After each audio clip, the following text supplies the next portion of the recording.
Hello YouTubers, Alaska Prepper here. So if you saw my video while I was on my fishing trip where I went over my get home bag, I told you all that I was going to cook this up with you to show you that if you put something away the right way, that it will last you a very long time.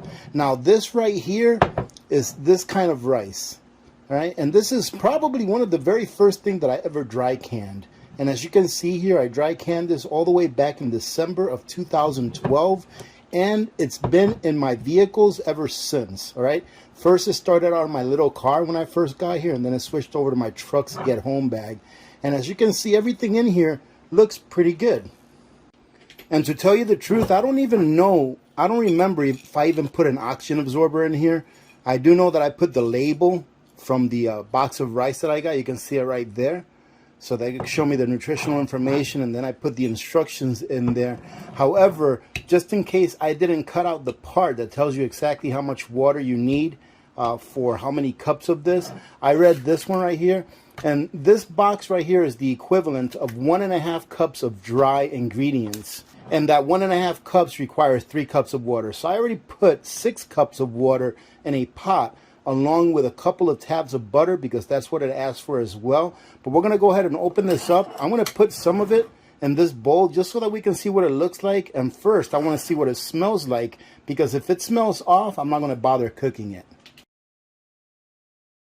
I'm pretty sure that when I dry canned this, it was with my food saver. So it's on there pretty tight.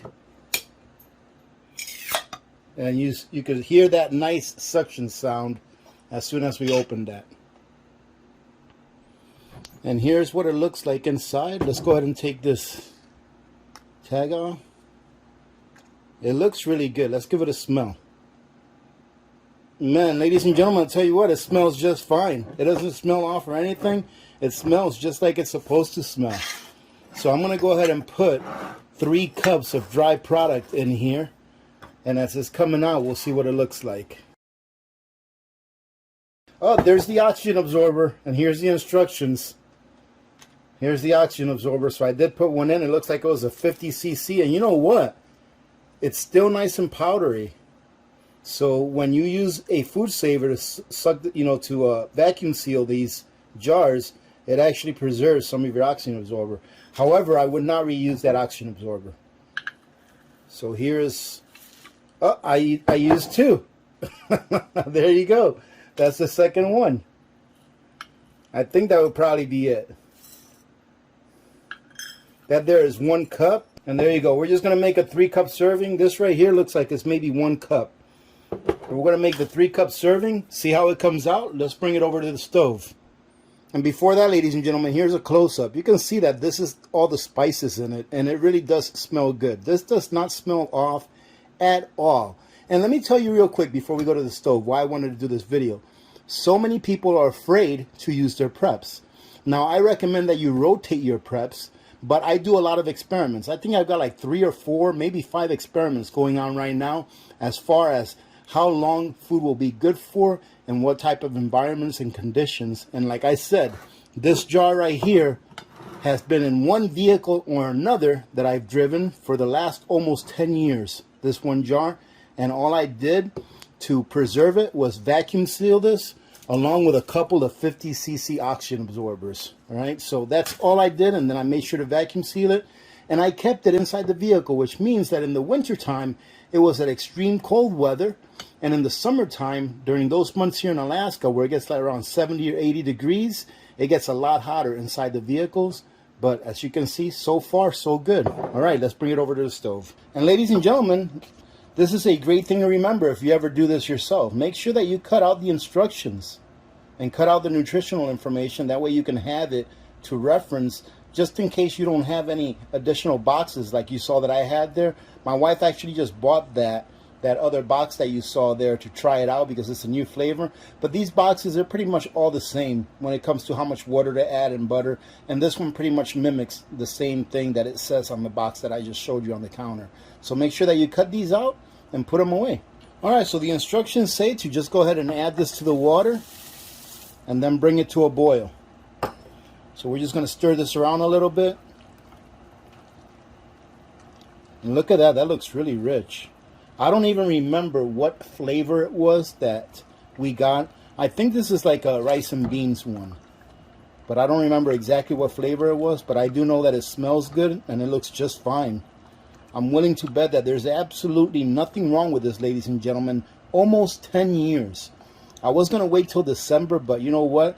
We have someone coming over. We're going to cook a couple of steaks now. I was like, hey, let me try this on our friend that's coming over and make sure that he survives at least the first 5 minutes after he tries it before I give it a try.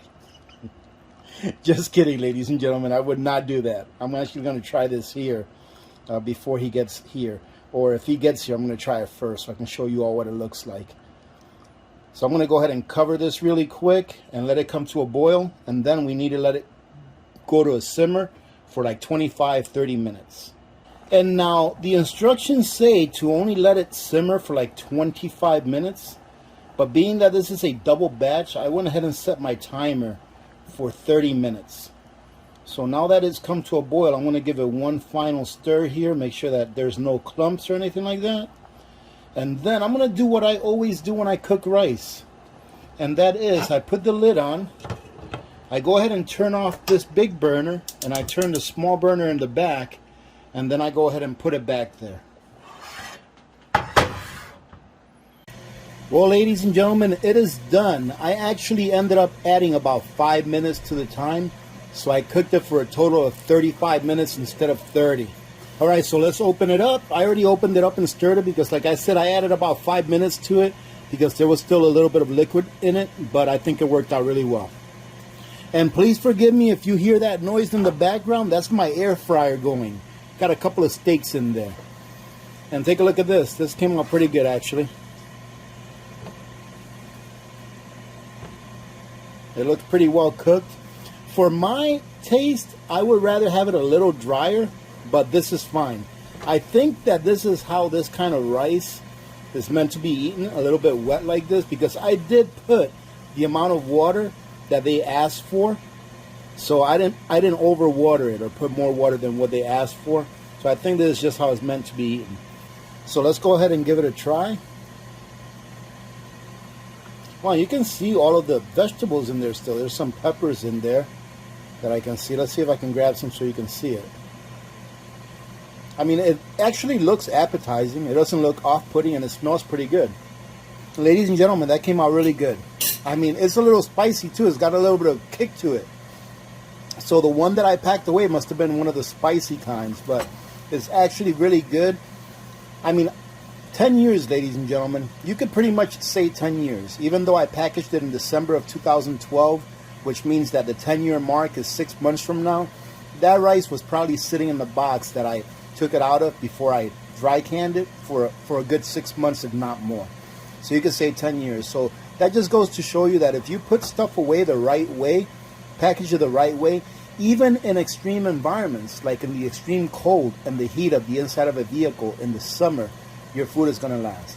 I don't recommend that you store away all your food like this, but it just goes to show you that food that are past their best buy date, they still have a lot of life left in them. Having said that, I hope you got something out of this. Go get a pack of food that you have in your pantry that maybe you forgot about, and go try it out. That way you can have the confidence that it's going to be good when you need it. But remember, the best practice is to always rotate your food out. Buy what you eat and eat what you buy. There is a place for freeze-dried foods and survival foods like that in every prepper pantry, but you should first be buying what you eat and then eating what you buy and rotating it. Having said that, have a great day. God bless every one of you.